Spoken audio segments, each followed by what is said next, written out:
بہت شکریہ۔ بلوچستان کے حالات کے حوالے سے آپ نے بات کی۔ بلوچستان کے حالات ویسے تو پوری دنیا کو پتہ ہے، لیکن ہم لوگ چونکہ میڈیا کے اندر ہیں، ہم اس کو اور اینگل سے دیکھتے ہیں۔ وہاں پہ لا اینڈ آرڈر کے مسائل بہت زیادہ ہیں اور روزگار کے مسائل بہت زیادہ ہیں۔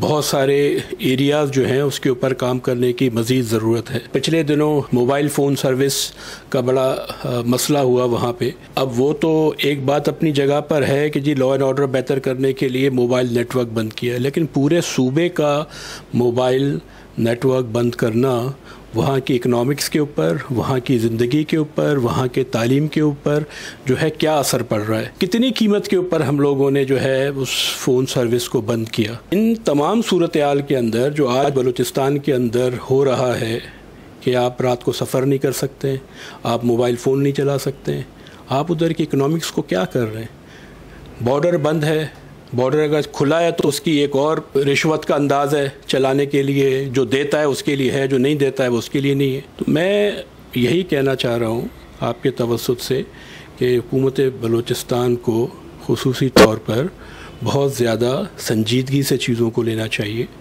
عوام جو ہے وہ بہت زیادہ پھنس گئی ہے، بہت مشکلات کے اندر ہے، نوجوان بہت مشکلات کے اندر ہے۔